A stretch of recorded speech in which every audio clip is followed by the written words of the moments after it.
These 6 parents walked into court full confidence, but the judge shut them down in seconds. You all may be seated. Okay. Is it Miss or Mrs. Campos?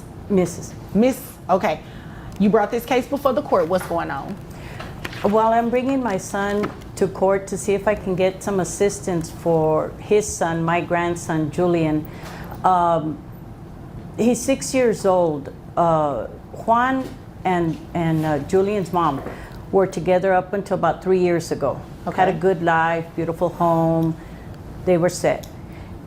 Then one day he comes to me. I've never talked to her since she left him. She abandoned him. She abandoned the whole family, including the grandson. So he comes and he says, look, she's gone and whatever. Okay, I just need some help with Julian because she left him too. Well, of course I'm going to say yes, you know. At that time, it was just me and my husband. So Julian had his grandpa, he had me, and everything was fine. Well, last year, Grandpa passed away. All right, guys, brace yourselves. This case is emotionally heavy from the very beginning. A grandmother comes before the court, not for herself, but for her 6-year-old grandson who has been left in a broken family situation. The mother is absent, the father is inconsistent, and the child is caught in the middle of it all. After the loss of her husband, she is forced to work Uber just to survive and keep things running at home. But here's the shocking part. Support exists on paper, yet the child's life is still unstable. So the real question is, who is truly responsible here? I'm sorry about that. Thank you. And things have gotten tougher because of that. So to the point where I came out of retirement, I'm Ubering when Julian's at school, and his life hasn't changed at all. He's still literally in the house that he was in when they were a family. And he doesn't visit, like, Julian's like detached from him because it's been 3 years that he'll come around. I do see you him. know? I do see him. And I'll get to you shortly. And okay. he Sorry, comes around, but I don't get any financial support. I don't see that his life has changed at all. And we had to move out of the house that me and my husband shared. And unfortunately, in this big city, the best place I could find is literally a 1-bedroom. So the grandmother explains how life completely changed after the family separation. What was once a stable home turned into survival mode after abandonment. She and her husband stepped in to raise the child, but after his passing, everything became harder. Now, she is the only stable figure left, trying to maintain structure in the child's life. Despite all this, the father's involvement remains minimal and inconsistent, raising serious concerns about emotional abandonment. thank goodness Julian's small right now. He can sleep on the sofa without too much discomfort. I have the bedroom. And so when he comes over and visits, of course he can't stay because there's no place for him to stay. These are his words. He can't stay. And Julian he's just like some man that comes over because he comes over so rarely. What really ticked me off was a little bit back ago, he went and bought Julian some clothes. He also bought himself some clothes. But what my grandson had told me was that if he could have some shoes like Juan. And I said, what do you mean? He got you some new shoes? No, he said, we went to the mall, we got his clothes, his shoes, and then he stopped at Walmart on the way home and got Julian stuff. I guess because it's cheaper. I get it. I mean, for Julian, he's getting Walmart from me, he's getting Walmart from him. But Julian was with him. He was literally with him, and he took him, and I thought they were gonna, maybe things had changed with him, whatever. If I could please explain, Your Honor. You can. Okay. As she continues, the living situation becomes even more concerning. The home is no longer the same family environment it once was, and space is extremely limited. The child is now sleeping in makeshift conditions while the grandmother sacrifices her own comfort. Meanwhile, visits from the father are rare and lack consistency. Even when he appears, the connection feels distant, almost disconnected from real parenting responsibility. After your mother is done. Okay, sorry, Mom. And And then since my husband's passing, I need to get medical insurance for him. You know, anytime, even to take him to the free clinic is not really free. I've still got to pay whatever the prescriptions are. And then the finances, you know, I mean, so I went and tried to get him some medical coverage, food stamps. Well, they tell me no, because with the Medicaid, they needed his information. They said that he's under child support. The mother has been paying the state child support all these years. Okay, wait. So she's been paying child support to him? Apparently so. I haven't seen one dime. Okay. All right. And so Julian is under Medicaid. I couldn't get him under Medicaid Oh, because you couldn't get him I under... couldn't. That's how I found out about the child support. When I asked him about it on the visit that he made to buy the clothes, he said that no, he doesn't. Now, the financial struggle becomes the center of attention. The grandmother reveals she is paying for everything out of pocket, including medical visits and basic needs. Even simple health care becomes a burden that requires extra work hours. She discovers that child support issues exist, but she has no access to any of it. That immediately raises a critical question. If money is being paid, why is the caregiver still struggling? Get in. He doesn't know where it's going to this and that, but I know Juan. There's that money. He knows what I'm talking about. You know, he knows he's getting it, but I'm not getting it. Okay. So you just want one to pay child support and you have the opportunity to get health insurance. Well, according to them, yeah, health insurance, because I'm paying out of pocket these last 3 years, and I understood that they wouldn't even qualify him for Medicaid because, according to them, he's got medical coverage. But I don't know where that medical coverage is. Under mom. The mom or him or somebody's got him covered, but I don't have the information that I need to go take him to the doctor. I understand. I follow you. Well, is there anything else you want me to know? Because there is some information I need and you just don't have it, and hopefully Mr. Campos has it. Is there anything else you want me to know, or can I move over to him? Yeah, I just want to know. I mean, like I tell you, he plays dumb, but I just can't believe that he's let me come out of pocket, you know. The truth starts to surface when it is revealed that child support payments are actually being made. However, the grandmother has never received a single dime of it. This creates a serious legal disconnect between payment and responsibility. The system is designed to support the child, yet the actual caregiver is left completely out of the loop. So the question becomes, who has been controlling this support all along? When Grandpa was around, it was easier. We could pay these things, but now it's serious that I can't even get him for a common cold without having to Uber almost 20. I mean, Uber doesn't pay anything, and my pension doesn't take care of it. Okay, so let's move over to Mr. Campos. I'm not going to call you by your first name. Okay. Mr. Campos. Okay, so is it indeed a fact that you have been receiving child support from the mother of your son? Yes, I have. ¿Ves? Okay. And you didn't tell your mom? No, I didn't feel the need to. Okay, wait a minute. Is it true that your son, your 6-year-old, has been living with your mom for 3 years? Off and on, not totally all 3 years, off and on. I do. What do you mean by off and on? Like on the weekend when you pick him up, or when you pick him up and go with? I'm a promoter for a club, so I do need help, and I thought that was the agreement to. When questioned, the father admits that he has been receiving child support payments.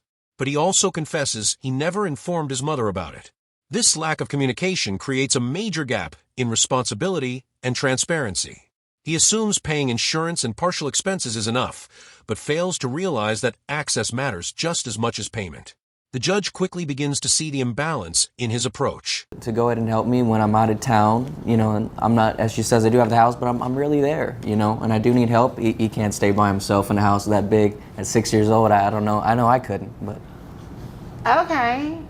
Well, you'd agree with me that help means that you need to give her something, right? And I do pay the health care, the 150. I do pay that. Oh, wait a minute. So that's the missing link here. So you pay health insurance for your son already? Yes, I pay the 150. Why didn't you tell your mother that? Why haven't you given her a health insurance card? Why haven't you given her anything? That's not fair. It's not, but I paid for it. I thought that was, all I needed to do from my side. I didn't realize I needed to tell my mom everything. What do you, it's not serving Julian? Wait a minute, Mr. Compost. Who takes him to the doctor? Well, I haven't recently. Okay, when she so helps it's me out. fair to say that your mom probably does it, right? Yes. So wouldn't it logically follow that she needs an insurance card or the information? Yes, and it's just that So I you're letting your mom take your son to the doctor, and The judge now challenges the father directly, pointing out that real support requires proper access and communication. The grandmother cannot take the child to the doctor without information, even though insurance supposedly exists. This reveals a deeper issue. Support that cannot be used is meaningless in real life. So the courtroom tension rises as responsibility is now being questioned on multiple levels. they have to call you or something to verify his insurance. That just does not make any sense. Your Honor, excuse me, they don't call him to verify. I didn't know this. Everything has come out of my pension or my Uber money, tips or whatever. I had no idea until I tried to file for these services that they said that Julian was getting child support. And I have told him, hey, I've got my son's phone number. I have told him, hey, this kid doesn't feel well. This is going on, that's going on. Even for physical, for him to play the T-ball.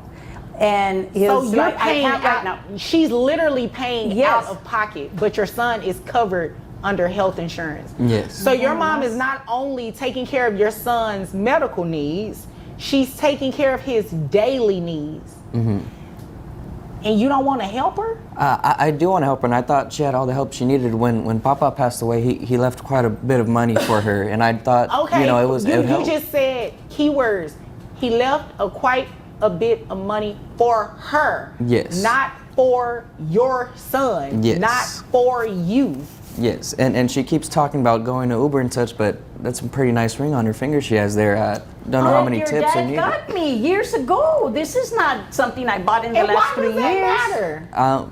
Because she says she does Uber and such. I mean, if it's really that low, wouldn't she? Oh my God, Mr. Compose. No. Okay, You sorry, Your obviously Honor. came here to waste my time. What kind of club promoter are you? Well, I'm sure you've seen me around, probably. No, I haven't. You don't look familiar at all, but you're looking real unfamiliar right now. I can't even tell this is your... As emotions rise, the father attempts to defend himself by shifting focus toward his mother's lifestyle and financial situation. But this argument quickly falls apart under scrutiny. The judge makes it clear that appearances do not determine responsibility. The grandmother's sacrifices and daily struggles remain the core issue. So now the emotional question becomes, why is the caregiver being questioned instead of being supported? Your mother right now. This is my mother. I love her dearly. Well, I can't tell. You're not paying your mother. You're not helping your mother. She helped you.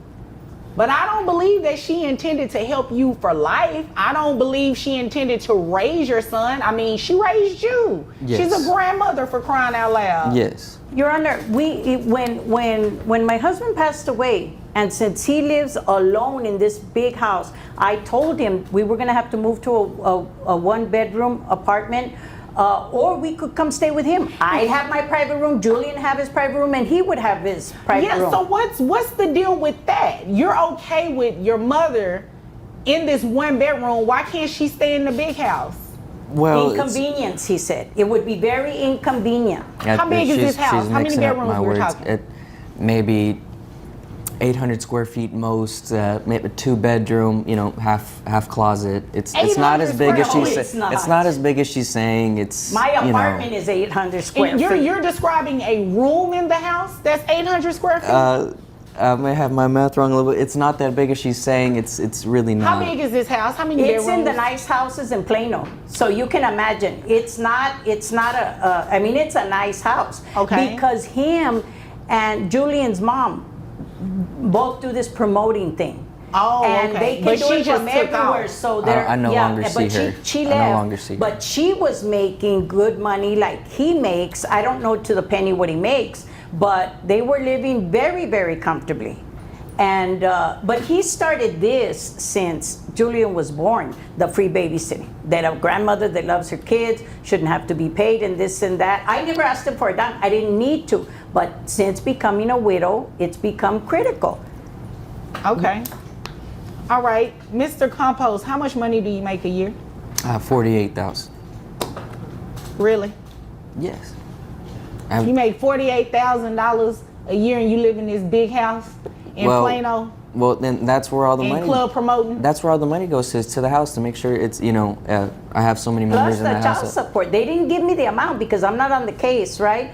But The judge continues breaking down the financial reality, revealing that income and expenses do not align with the support being claimed. The father's income and housing situation are questioned, exposing inconsistencies in his statements. Meanwhile, the grandmother has been covering most of the child's needs alone. This moment becomes a reality check, highlighting the gap between claimed responsibility and actual action.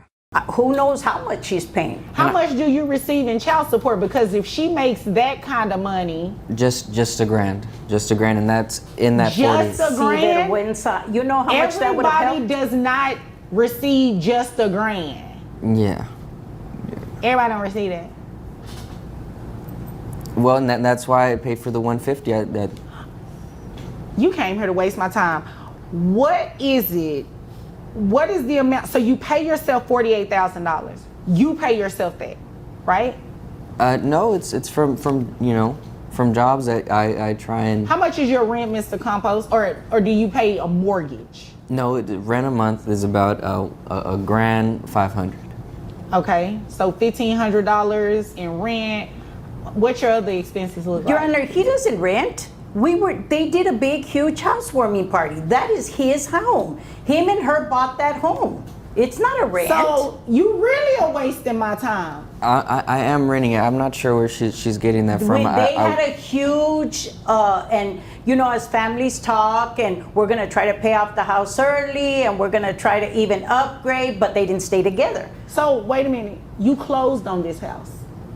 Oh yeah. I may Okay, have so you fogged own up the it. details a little bit as it was a heartbreaking. I don't So want to it's go a deed into in it that as much folder as over there. You have a deed. a deed. Yeah. Yes, I do, but it's Okay, just. so you own the Miss Compost. In the final ruling, the judge restructures everything to ensure the child is properly supported. Child support is redirected to the grandmother, and additional monthly payments are ordered from the father. This ensures financial responsibility finally matches reality. But emotionally, the impact of years of struggle cannot be ignored. So now the question remains, was this justice finally served, or just long overdue correction? Drop your thoughts below, and if this case shocked you, like and subscribe for more courtroom drama. You own the home. It's- Do not come in here and waste my time. The details have just been foggy since. You've been getting over on your mother. That's not gonna work on me, okay? I was not born yesterday. Okay. All right? So let me tell you what we're going to do. We are going to have the child support that you received, that $1,000, we're going to send it over to your mom. Your Honor, if there's any way we can. Yeah, hold on. I'm not finished. And I know you want to hear this. Okay. That's just mom's portion. You're going to pay too. So mom is going to be getting what? About, let's see, you said 40. Now I'm going to take your word for it. I'm going to take your word for it at that $48,000, all right? Okay. And you said $150 in health insurance? Yes. All right, so your gross comes out to $3,900. That brings your net to $3,280.28. It's gonna mess him up in a day or so. Okay, I said real quick. That was too long. That doesn't even make sense what you just said. Okay. You can wear 11s, but your son can't. It- Shame on you. Do better, Mr. Compost. Yes, Your Honor. I Do just better. noticed, I asked him for a confirmation necklace because Julian is fixing to make his first Holy Communion. And he's got that big, huge thing. I bet you it's not even fake, that necklace. And he said, I just can't. I can't do it. I can't afford it. I can't, And I knew that his mortgage was not $500 because I thought, well, then I should move to Plano to the big houses because apparently they're giving them away over there. But with that money that you're saying that we're eligible for, we wouldn't have had to sell the home that me and your dad lived our whole lives in, that we raised you in. Had you just done that, I could still be in that home that I cherished so much. And you knew that I loved that home. Well, if you manage your money right, then maybe you still would have the home. Mr. Compost, shame on you. I'm sorry. Shame on you. I'm sorry, Your Honor. And I need this for my promoting this. And this I for her need to you to do better. How about that? Yes, Your Honor. That's what I need you to do. Yes, I need Your you to Honor. do right by your mother. I'm not here to counsel you or anything like that, but to hear that she had to sell the family home, but that's kind of heartbreaking. That is.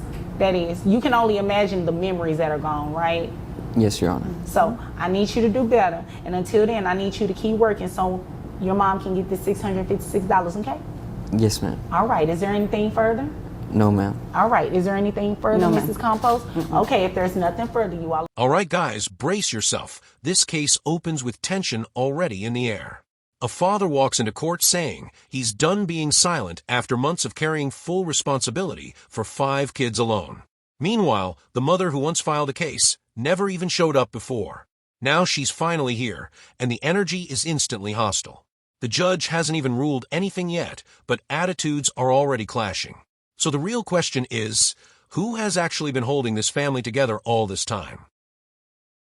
You all may be seated. All right, Mr. Clough, Yes, you're Your Honor. back, except today you're the petitioner. Looks like we found mom. Finally found her. Okay, finally found her. What can I do for you today? Well, Your Honor, I'm here to get some justice. I think it's time that I get back what I've been giving out. What do you mean by that? Money. The judge immediately addresses a serious issue. This isn't the mother's first time in court, and last time, she didn't even show up. That instantly damages her credibility. On top of that, she's being called out for disappearing from the children's lives for months. Legally, that matters a lot because child support cases are built on consistency and responsibility. Emotionally, it's worse because the father claims he's been there every single day. So now the question becomes, can someone demand rights they haven't been present for? Kids in the car with the dog again today? Kids aren't in the car, Your Honor. The dog got hit, so he's in a doggy wheelchair. Okay. So All right. Well, I'm sorry to hear that about the dog, but the kids are fine. they're with the neighbor. Okay, good. Just wanted to make sure. So what's been going on? I mean, it's been a few months since I've seen you. Right. So it looks like you were here, back when you Don't were look at here, me they like had that.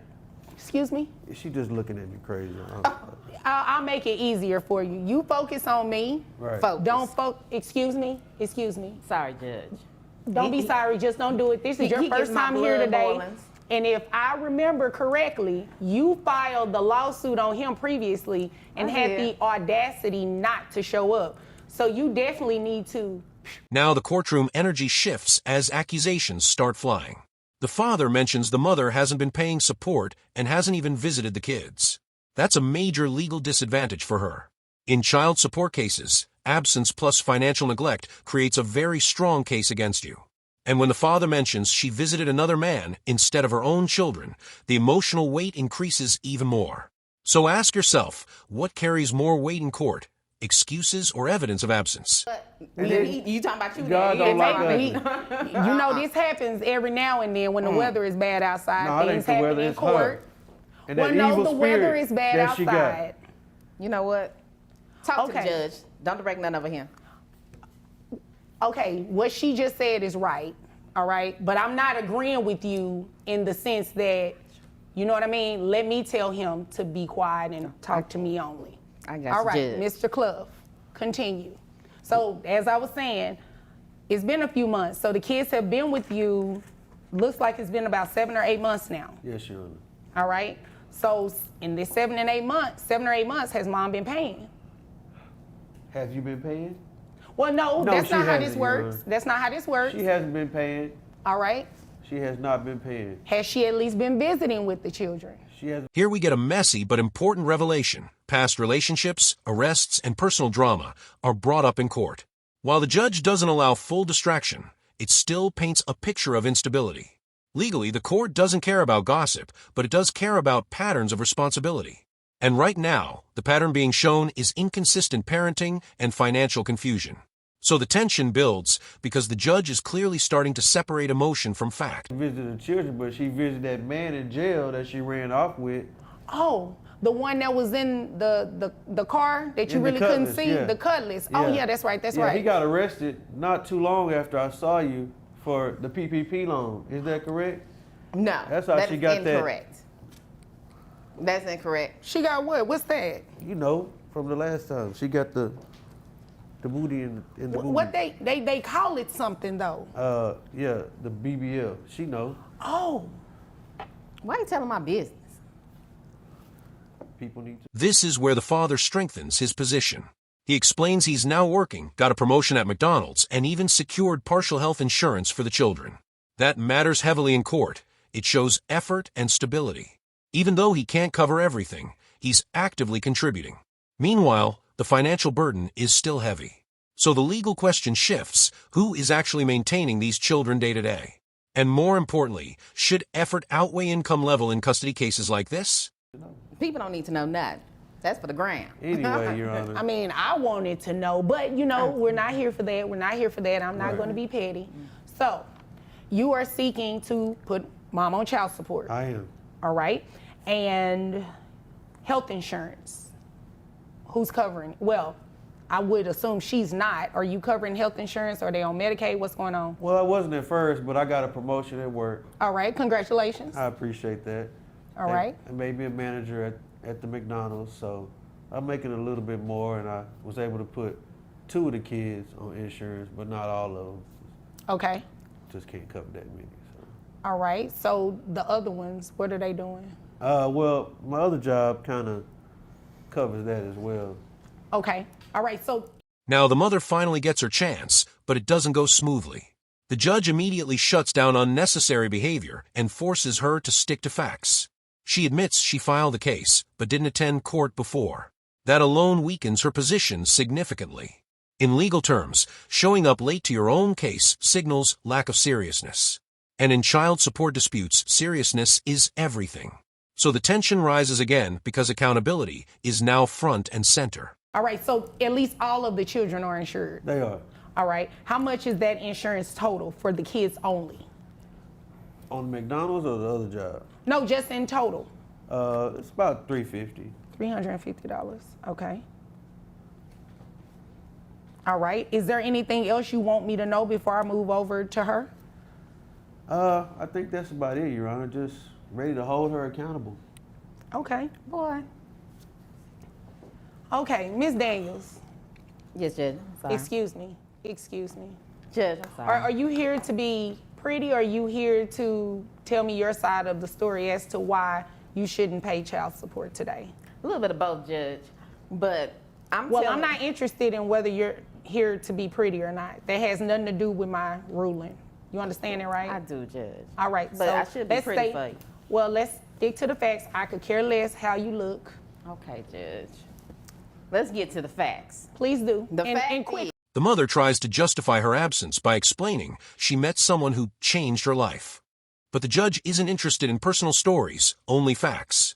She mentions financial improvement and influence work, but it sounds inconsistent and unclear. Courts don't calculate income based on lifestyle claims. They need stability and proof. So now her credibility takes another hit. And the question becomes unavoidable. Is this a comeback story, or just another excuse under pressure? And quickly, without all the extra. not extra at all. The fact is, Judge, I had these children for 10 years before I put them on your doorstep. He was barely doing anything. That's why I petitioned the court, Judge. Okay, well, here's the deal. You petitioned. Yeah. He showed up. You He did. didn't. I I dismissed had an it. opportunity, Judge. Had to take it. Okay. And could you do me a favor? Could you, if you're going, I don't allow gum chewing, but if you don't have anywhere to put it, I would suggest Can I you swallow? at least. I'm good at that. Yeah. Okay. Now you see. What? Mr. Clough, Ms. Daniels, continue, please. Well, that's why I petitioned the court. I do apologize for not showing up, Judge, but let me tell you, I came up, you know. Oh, I let's wasn't talk getting about nothing this from him. come up. What kind of come up we talking about? Well, Judge, I met a man who said he can. Now the financial breakdown becomes critical. The judge presses for exact income numbers, but the answers remain unclear and shifting. That inconsistency forces the court to use higher estimates. She claims influence income, promotions, and variable earnings, but nothing is stable enough to rely on. In legal terms, uncertainty works against you. And the judge makes it clear, when income isn't proven, the court will assume responsibility at the higher end. So the pressure is now fully on her. Change my life, Judge. All right, so how financially, did he change this life of yours? Not too much. Oh yeah. Mr. Clough. I know. Mr. Clough. We don't know. Let's hear her side of the story because I'm pretty sure she's going to say some interesting stuff about finances. Judge, Clough don't know nothing. Listen, understand that I got at least, 6 figures in the bank. Oh, okay. Had You know. 6 figures in the bank. You said what now? Mr. Clough.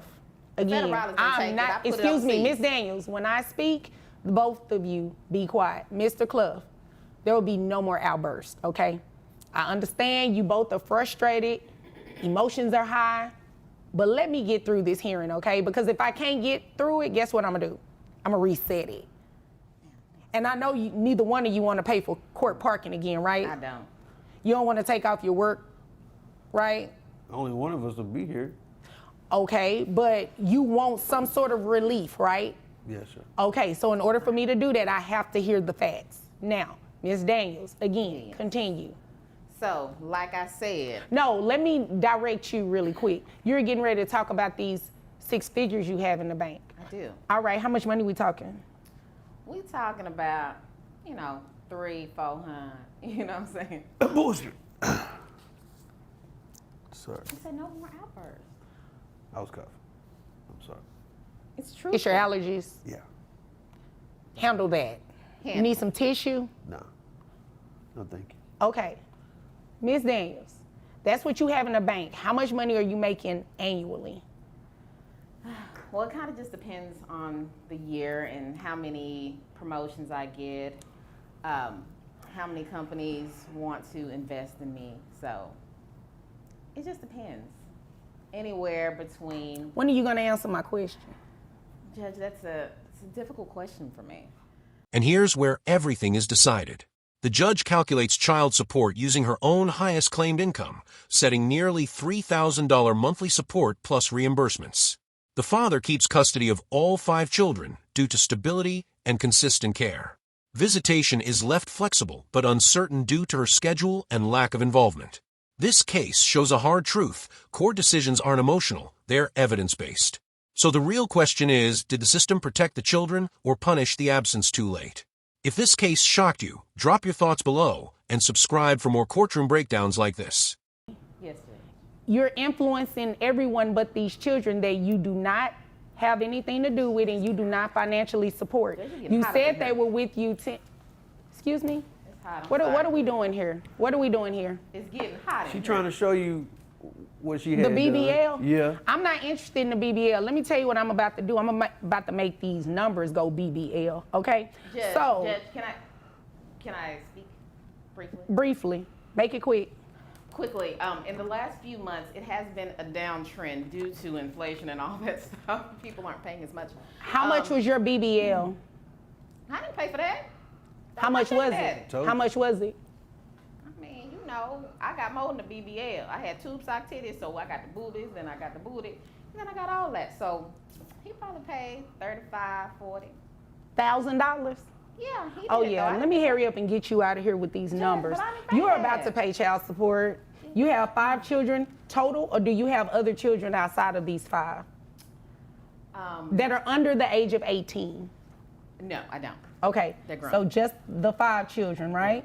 Just All right, so 5 children, 5 yeah. children, that is going to be at the 40%. And you said health insurance was about $350, right? Yes, Shauna. All right. So your child support, you're looking at monthly. So with your testimony being on the high end of $100,000, that's what I just based your child support off of. So I mean, well, I was going to make it higher than that and do it like the $350,000. Then that would make you cap out. But I think you should do that. well, No. All right, guys, this case opens with immediate tension because it's not the mother in court, it's the aunt stepping in demanding justice for a child caught in the middle. From the very beginning, you can feel this isn't just about money, it's about responsibility that has been inconsistent for years. The father shows up sometimes, brings small supplies, but avoids full accountability. And that raises a serious question. When does helping a little stop being enough? This courtroom is about to test that answer in a big way. okay, Miss Allen, you're back. It Yes. looks like you brought someone with you. What's going on? King. So he's my nephew's father, Okay. and I need help. You know, mom's paying child support. I feel it's only fair that dad pays child support for, you know, his child. Okay. And you said for your nephew, if I remember correctly, there were 2 children, right? Yes, he's just the father of the 4-year-old. All right. Yes. All right. But you said he was around. I He remember does, you saying and that. he even dropped off some school supplies. You know, he brought him a backpack, and he got him, you know, the scissors and Crayolas and stuff. But I mean, he didn't help with school clothes. All right. Right. Have you ever asked him to help with school clothes or do anything more? I mean, he knows school starts. You know, So that's a no. that's a no. Okay. How do you know he knows that school's This moment changes the tone completely. The father admits he came to court without even fully understanding why he was summoned. That alone shows a breakdown in communication long before legal action began. The judge immediately picks up on this gap because in family law, ignorance doesn't erase responsibility. If anything, it highlights how disconnected things have become. And now the courtroom is forced to clean up a situation that should have been handled between adults before it ever escalated to this level. team to place him on child support? Yes, absolutely. Okay. I don't know if, have you talked to him before today? Because I don't know if he knew this because he has this look on his face and shaking his head. You haven't discussed this with him? We haven't. Yeah, We haven't. Where is this I coming mean, from? not that you legally have to, you don't, Well, okay. but He knows that mom is paying child support. He knows that my sister's paying me child support for her 2 kids. I think it's only fair he paid child support for 1 kid. He had to have known this was coming. You know, he knew that I had put my sister on child support. okay. I knew that.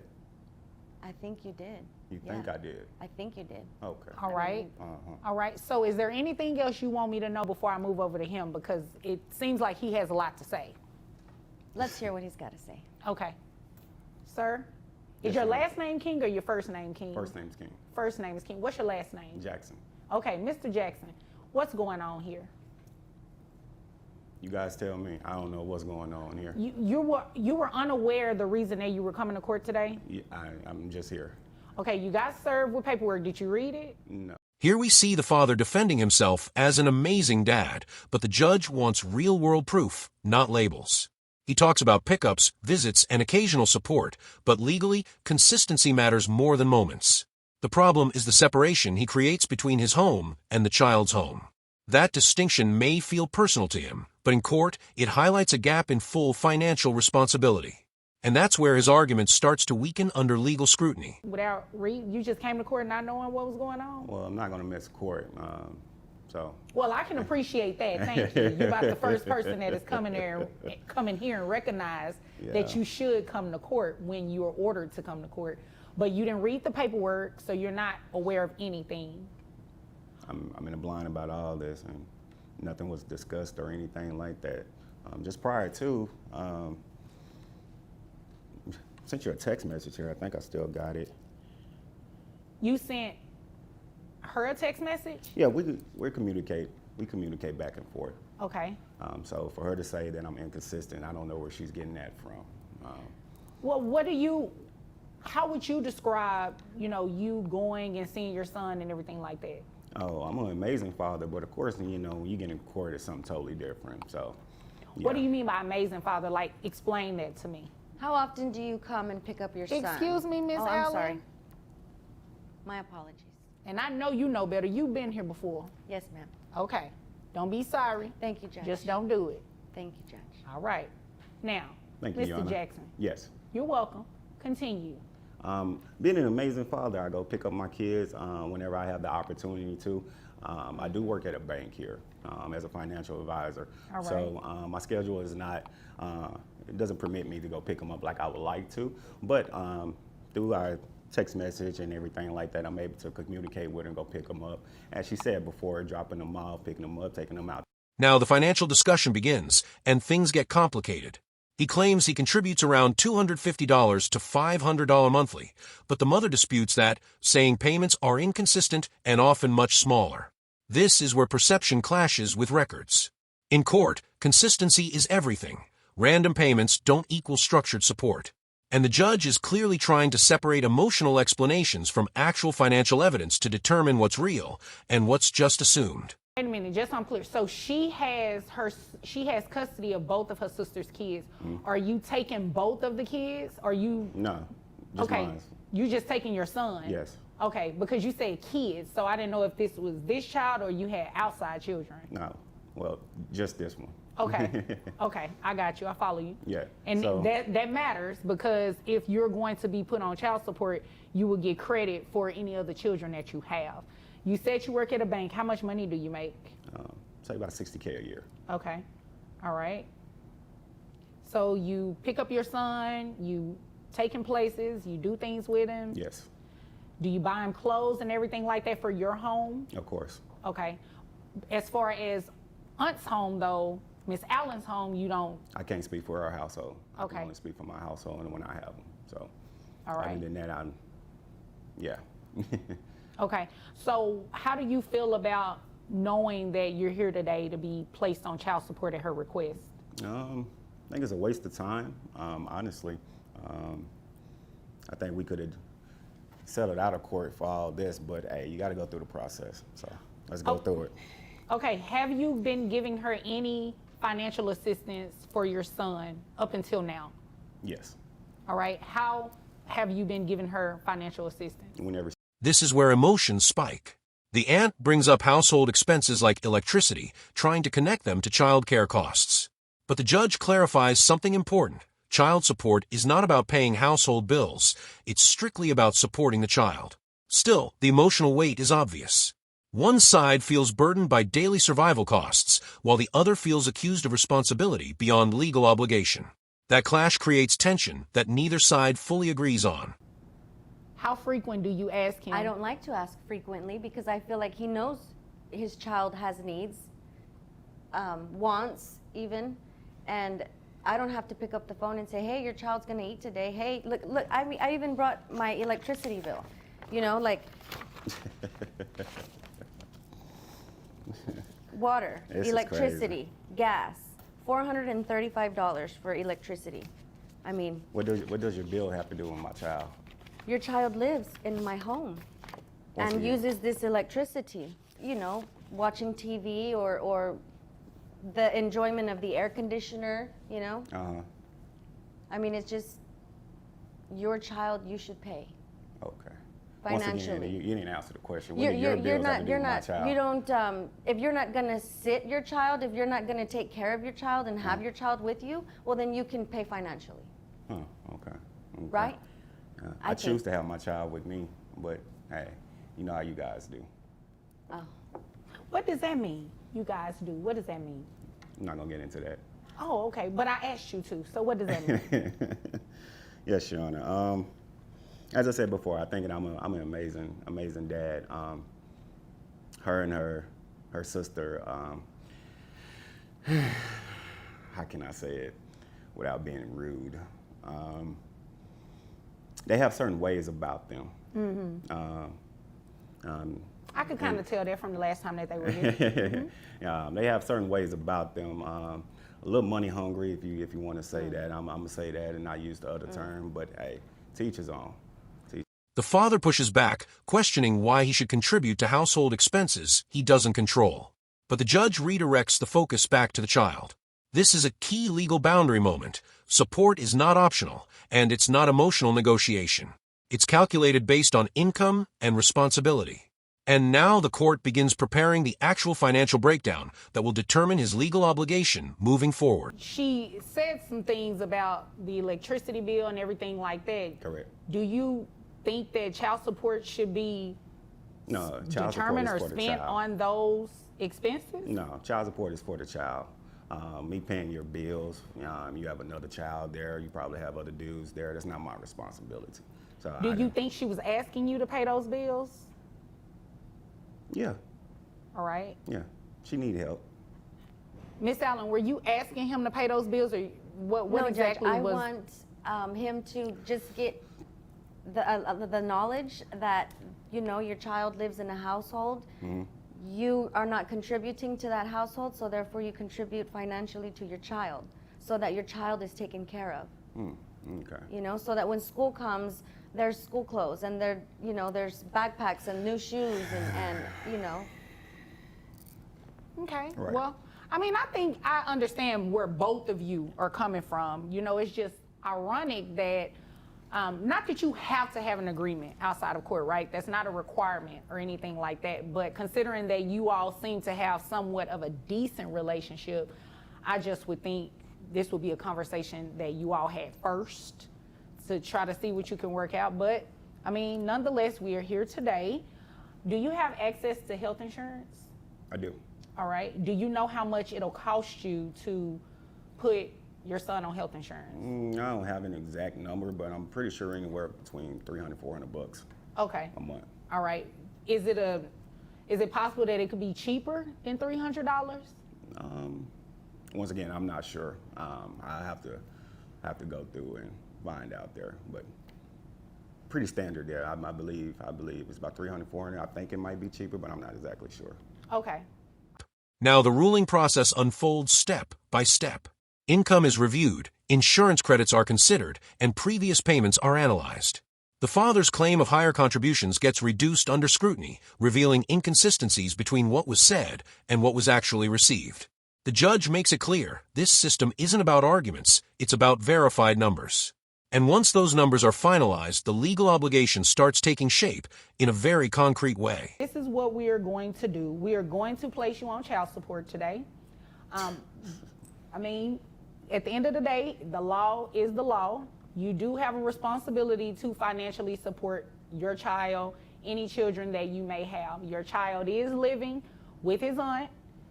She should receive some sort of financial support in caring for your son, just like the mother does. All right? You understand what I'm saying? So it's not to punish you or anything like that, but she is entitled to receive some sort of support for taking care of your child. All right? Now, child support is, go ahead. So all the cash apps and everything that I have here and all the text messages and everything, that means nothing, correct? No, you haven't told me that. You haven't told me. I mean, I asked, you know, how much have you been giving her? Like I said, whenever she asks, But what does that mean? Like, numerically, how does that look? What, an extra $250 to $500? A month? Yeah, say that. Okay, and the last time you were here, I believe you said your nephew had been with you, let me see, I have my notes here, 9 months at the time. 250, there's no way. 250 to 500, there's no way. Okay. He'll send like $20 here, $30 here, $40. I've never received a payment more than $50 ever. Never? So is it possible sure? that, excuse me. No. Are you sure? Excuse I'm me. sure. I let you Okay. guys talk the first time. Now I'm talking. So is it possible that the $250 to $500 is a total based on sending smaller amounts? Is that possible? Sure. Because she's saying she hasn't received that in a month. And like I said, my electricity bill was $430 Once a again, month. that's not my responsibility. It's not, but your child lives in my home. Okay, you keep talking about your bills. You need to Okay, focus well, on my let me child, just clear okay? this up. The bills don't matter, okay? I mean, I get what you're saying. I Yes. understand. The child lives there. There It was are just, things that you you know, have to pay for. I get it. I was just saying. His child support is not going to be paid based on your electricity Absolutely. bill, your gas bill, any of those But bills he that wants you to brought sit here today. and say $250 to $500. That's probably been in a year. And what I was just trying Come to on say now. is, come on, I mean, come on. Come $500 on in a now. year, that's, Come Not on now. much. Well, she did ask for back child support too, so that's the reason that I asked what it was that you had paid her.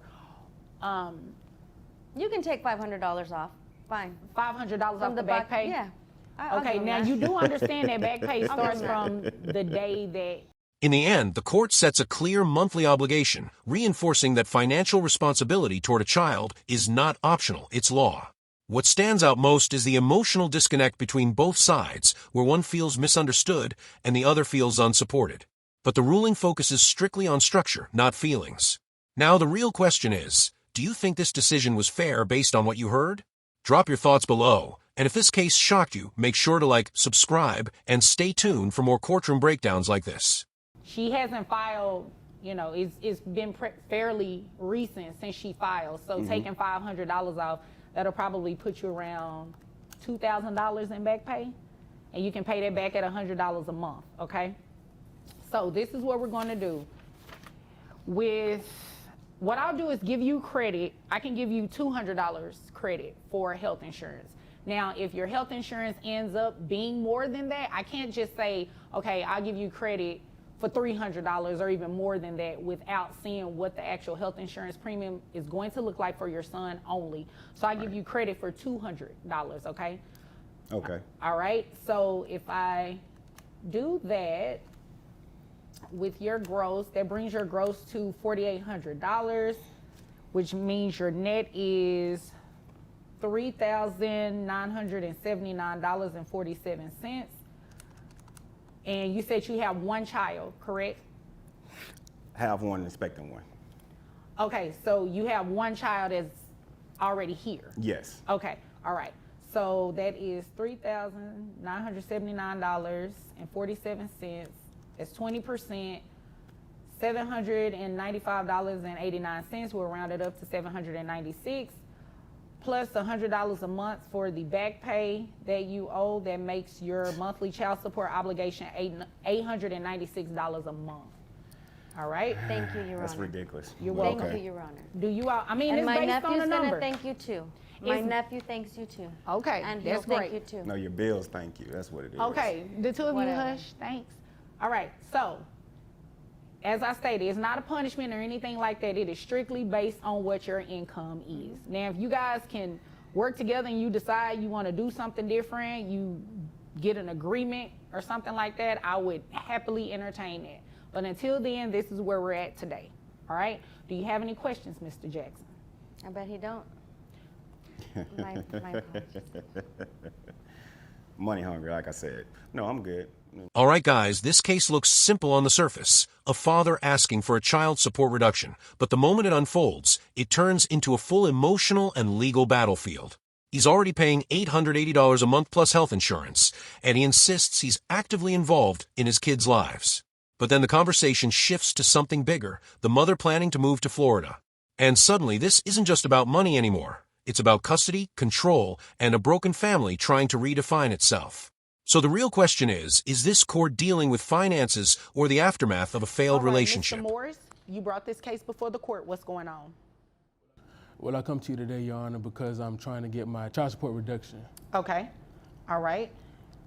Based on what? Like, what's going on? Well, I currently pay $880 a month for child support. Okay. I also pay $362 for health insurance. And I see my kids every maybe like 4 times a week. Okay. I see them pretty often. And she's trying to take my kids and move off to Florida. Okay. And Your Honor, I'm not going for that. All right. Did she tell you why she was trying to move to Florida? Because she just want to live her best life. She said that? That's what it is. She want to go to the beach, drink coconut balls or whatever they have out there in Florida, and just have her best life. Okay, wait a minute. So did she actually tell you that, or you interpreting her as living her best life? Your Honor, why would anybody else want to move to Florida? That's Paradise City. Well, I mean, I kind of want to move too. This is where the father's personal history becomes the center of attention. He admits he made mistakes in the relationship, and the way he describes it, like bidding for partners, shows a transactional mindset that immediately raises concern. In family court, that matters because judges look beyond numbers. They look at responsibility and emotional maturity. His focus is on what he pays, but the court is silently evaluating what kind of father he has been beyond payments. So the real issue becomes clear. Can financial responsibility replace emotional accountability in parenting? It's a long story, Your Honor. I could tell you how we split up, but I kind of messed up. Well, I have time. Do me a favor. Do me a favor. I didn't even realize you had gum in your mouth till you start smiling. You know, I don't allow gum chewing in here. I'm sorry, Your Honor. Oh, it's okay. You can just put it to your back of your throat. Yes, I'm not ma'am. going to tell you to swallow it. I don't think that's really healthy. Yes, ma'am. But It's I to the have back. time for the story when you're ready, after you. It's to the back right now, Your Honor. No more chewing for me. Okay. So, Continue. long story short, I met this lady our freshman year of college. Okay. And we were in class, and she was sitting in the front, I was sitting in the back.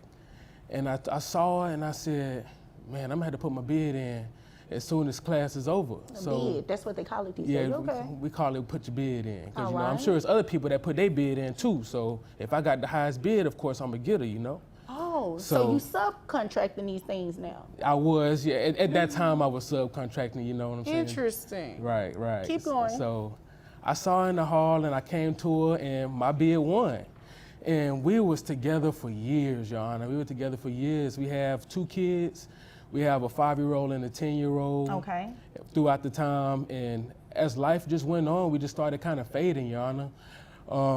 I'm a coach. I'm a football coach at a college. Okay. And one of the cheerleading coaches kept hitting on me. And I kept rejecting her. So you put a bid on her too? She put the bid on me, Your Honor. Yeah, she put the bid on me. So I gave in to that bid. She had a high bid. And at the time, my lady, she wasn't putting in no more bids on me. She wasn't cooking me dinner. She wasn't massaging me like she used to. She wouldn't even let me watch sports on Sundays, Your Honor, because she wanted to watch The Bachelor. So it just wasn't working. And I gave in to what was going on, and I messed up. She saw my phone. She saw that I was with her a few times, and she left me, Your Honor. Okay. Now the mother enters with a completely different narrative that challenges everything he said. She argues that his version is selective and emotionally detached, even pointing out that he didn't mention their children's names, which speaks volumes in a custody-related dispute. She also clarifies that her move to Florida isn't about leisure, but a serious career opportunity as a marine biologist. This creates a direct clash between his fear of losing access to the kids and her argument for personal and professional growth. So the court is now stuck between stability for children and the reality of 2 separate futures. So this story that he told, he actually, you won the bid, or he won the bid. Well, I think that tells you everything you need to know about his view of relationships is very transactional. Oh yeah, that's the word I was looking for. That's it, transactional. Yeah, it's Okay. very much I do this and you do that, and I think the fact that he didn't even bother to mention our children's names should tell you everything about our relationship. Well, he told me the ages. Yeah, well, that's great. Robert and Madison, that's with a Y. But she didn't ask for the kid. Okay, yeah, I get Oh. it. Anyway, so going back to, evidently I'm just going to Florida for a permanent vacation. I'm actually going for a job. All right. So what's that job? Robert, and I'm going to be a marine biologist. That's a good job. When this dream come apart? Because you ain't had this dream when we met. See, exactly. Do you ever listen? Miss Adams, Miss sorry. Adams, I need you to talk directly to me, okay? Yes, ma'am. And Mr. Morris, I've given you an opportunity to speak. Let me hear what she has to say. You're right, and Judge, I'm people sorry. can change dreams. I mean, depending on how long you guys have been apart, a lot could have changed in her life. It's just she taking my kids, Judge. It's Okay, just- well, let's hear what she has to say. You're right, you're right. She said marine biologist, right? Yes. That sounds like a really good job, and I want to hear about it. See how much money she makes. She all just right? having random dreams, Judge, but it's all Okay, good. that's great, but I need to see how much money she's making. Right. Okay? I'm sorry. All Your Honor. right. Yeah, less talking, more listening. This segment shifts the focus sharply to financial reality. The mother breaks down her expenses in detail: rising rent, a required 3-bedroom home for the kids, utility bills, and even specialized needs like organic vegan food. These aren't luxury costs, they're basic parenting responsibilities that add up quickly. Legally, this is critical because child support is designed to cover exactly these necessities. Meanwhile, the father's argument that $880 is excessive starts to weaken when compared to real-world cost of living pressures. So the real question is, what defines too much when it comes to raising children? And you do the same thing. All right, now, continue. Jesus. So I'm taking the kids to Florida because I have a greater job opportunity. Okay. And, you know, it's so interesting to me that he says that he sees the kids 4 times a week. I guess he's talking about maybe a FaceTime call or seeing them on his phone screen, because I certainly don't see him picking up the kids and taking them to the doctor and cleaning up vomit in the middle of the night. So it's great that he thinks that that he's paying for the right to see his kids, and that there are people who don't pay child support and who see their kids a whole lot, Judge. That tells you everything you need to know about the transactional nature of relationships to Mr. Morris. So, look, the fact of the matter is, I guess he doesn't realize that his children are gonna need to eat, whether they live in Texas or they live in Florida. And That's true. And they're gonna need new tennis shoes and new clothes, and I guess he just thinks that money goes on trees, or that kids just eat for free. It's not how it works. This isn't TGI Fridays. So the cost of living is gonna be higher in Florida. All right, what are we looking at? So my rent is going up from $2,000 a month to $2,800 a month. Okay. Because I have to have a 3-bedroom because Robert and Madison need their own bedrooms. And of course, I have to pay for flood insurance and other things like that. Okay. All right. And you mentioned food. Yeah. So the kids eat organic. Okay. And they're vegan. And so my grocery bill for them is already close to $800 a month. Okay. So his opinion that $880. Here the courtroom reveals deeper emotional tension between the parents. The mother challenges the father's claim of consistent access, explaining that his visits are irregular and often depend on convenience rather than structure. She even hints at unresolved emotional hurt from the breakup, suggesting the relationship breakdown still affects co-parenting. The father, on the other hand, insists he sees the kids frequently, but the definition of seeing becomes questionable. So now the court is not just evaluating money or custody, it's evaluating truth versus perception in co-parenting reality. You're saying in regards to his request to get a reduction. Yes, Your Honor. So the thing is that if I was living in a 1-bedroom because I was by myself, my rent would be a lot lower. All right. But I have to get a 3-bedroom because I have a boy and a girl, and I don't want them sleeping in the same bedroom. Yeah, I can see that. So I have to get a 3-bedroom, and so it's not just that, it's my electric bill, it's cell phones, because our 5-year-old has a cell phone, so now I have to make sure that we've got her a phone line so you can talk to her dad so he can see her 4 times a week on FaceTime. So about that, he said that he sees the children now 4 times a week, and you're saying that's not true, except for like a FaceTime video or something like that. He sees the kids on an inconsistent basis. That's a lie, Your Honor. Okay. So when you say inconsistent, right now, do you all operate under a standard order where it's like 1st, 3rd, and 5th? He has every weekend, and I have during the week. Okay, so every weekend he has. Right. Okay. During that every weekend, it's inconsistent, is what you're saying? I mean, it's just all over the place. He just comes and goes and sees the kids whenever is convenient to him, or maybe his girlfriend like turns him down for a date or whatever. Okay, so that was petty. What girlfriend you talking about? We didn't have to go there. We didn't have to go there. So is that what the issue is? Like, you're still mad at him about that story that he told? Well, okay, so he put in a bid for an upgrade, or the upgrade put in a bid for him or whatever, and now I have to explain to our son why our family fell apart. Oh. So it's some hurt feelings there. Okay, I understand. So, have you already moved to Florida? This is where legal misunderstanding creates a major turning point. The mother admits she relied on information she found online, believing she could relocate if the geographic restriction no longer applied. But the judge immediately shuts that down, clarifying that court orders cannot be interpreted through assumptions or Google searches. This moment is critical because it transforms the case from emotional disagreement into a legal violation. And once it's confirmed she moved without proper permission, the judge now has to respond strictly based on law, not intent or emotion. Or is this something that you're intending on doing pretty soon? Well, I took the job offer and I've already found an So apartment. the answer is yes. You pretty much already... Everything but the U-Haul, Your Honor. Okay. So in your court order, do you have a geographic restriction because Dad lives here? Yes, but he moved just outside of Ellis County, so he's just outside of the geographic restriction, so it's technically lifted, Your Honor. Okay.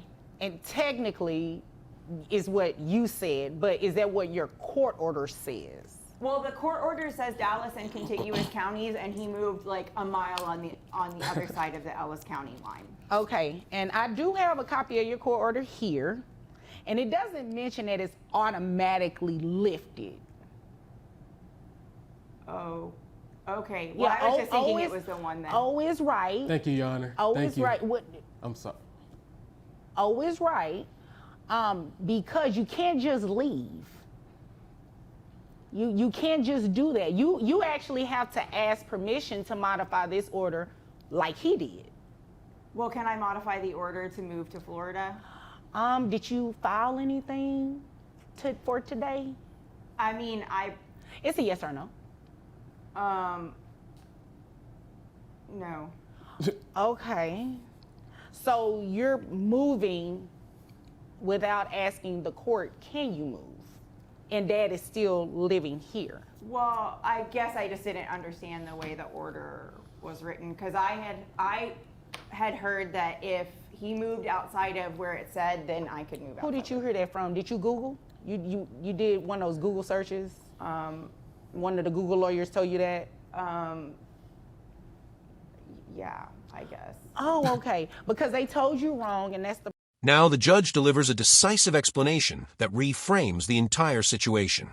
While custody arrangements are not being modified in this hearing, the impact of relocation is undeniable. If she moves to Florida, the father's physical access to the children becomes significantly limited. This legal reality forces the court to separate emotion from structure. The judge emphasizes that relocation changes the practical meaning of visitation, which directly affects financial obligations. So the court begins aligning child support with actual access rather than assumptions or past arrangements. Problem with Googling everything. You should have actually consulted with an attorney who would have interpreted this order properly to you. You can't just move. So let me tell you what we're going to do, because I think this is the fair thing to do. Regardless to whether you say his visits are inconsistent, he say they're consistent, the reality of it is when you move to Florida, he can no longer have access to those kids. So even if he were coming this day, this day, this day, and did every weekend, he won't be able to do that anymore now that you are going to move to Florida. So what I'm not going to touch is your custody arrangement. Not going to touch that at all. This is a child support court. That has nothing to do with us, okay? So I'm not going to touch it at all. You are free to move to Florida. However, he's coming off child support. So then he can use the money, the $880. Here comes the ruling shift that changes everything instantly. The judge allows the mother to move to Florida, but makes a bold financial decision. Child support is completely removed for the father. The reasoning is rooted in fairness. If physical access changes, financial obligations must also adjust accordingly. Instead of reducing payments, the court removes them entirely, shifting responsibility toward real-world parenting actions rather than monthly transactions. So the legal system is essentially saying, support must match participation, not just obligation. Dollars that he would give you for child support, he can use that to travel to actually see the kids. But what if he doesn't, Your Honor? Well, if he doesn't, then after some time of him not doing it consistently, and when I say consistently and consecutively, it needs to at least be about 6 months or something like that, right? Then you can come back and let me know, Judge, he's not exercising regularly. I need some support for these 2 kids, right? But absent anything like that, I believe that's in the best interest of the children, and quite frankly, that's fair. You're moving. The judge further explains that if the father fails to maintain consistent involvement over time, the mother can return to court to revisit the issue. This introduces a conditional balance. Nothing is permanent unless behavior supports it. It creates accountability for both parents. One must maintain access, and the other must respect legal boundaries. So instead of a fixed punishment, the court builds a flexible system that depends entirely on future actions. The message is clear. Parenting responsibility doesn't end with a ruling. It continues with behavior. Which is a violation of your court order, so it's only fair that he stops paying child support. So beyond a reduction, he's coming off child support today. Now, you will have to keep maintaining the health insurance, okay? That's fine, Your Honor. All right, so that, what is it, 362? Yes, ma'am. You'll still continue to pay the health insurance, but there will be no child support paid from him to you. Hopefully you guys can come to an agreement. In the end, the court delivers a ruling that surprises both sides, but aims for balance rather than victory. The mother is free to pursue her opportunity in Florida, while the father is relieved from child support but still responsible for maintaining health insurance. No one walks away fully satisfied, but the decision forces both parents to rethink their roles in the children's lives. So the real question is, did justice serve the children here, or simply reset the responsibilities between 2 imperfect parents? If this case made you think, drop your verdict, like the video, and subscribe for more courtroom breakdowns. That's the plan, Your Honor. Once we leave, I plan on giving her a call so we could try to talk about things and kind of get on a good level with each other. Yeah, I think that can work. And who knows, your job may transfer up here and you may end up being back in Dallas anyway. Now, if that happens, you all would need to come back, because then we need to look at something different about what child support is going to be. But until then, you know, enjoy Florida. All right, is there anything further? No? Thank you, Your Honor, for everything. You really made a big change in my life, and I'm glad we came to your court today. All right, well, you're very welcome. And if there's nothing further, you all are dismissed. Thank you. You're welcome. All right, guys, this case opens with a mother walking into court claiming she's carrying the full burden of 3 children alone. Daycare, medical bills, transportation, everything is falling on her shoulders. On the other side, the father is accused of doing nothing except spending money elsewhere. But he denies it all, instantly calling her claims cap. So right from the start, we have a credibility war, support versus denial. And the real tension begins now, because someone is about to be exposed in front of the judge. You all may be seated. Okay, Miss Doug, you brought this case before the court. What's going on? Okay, Judge.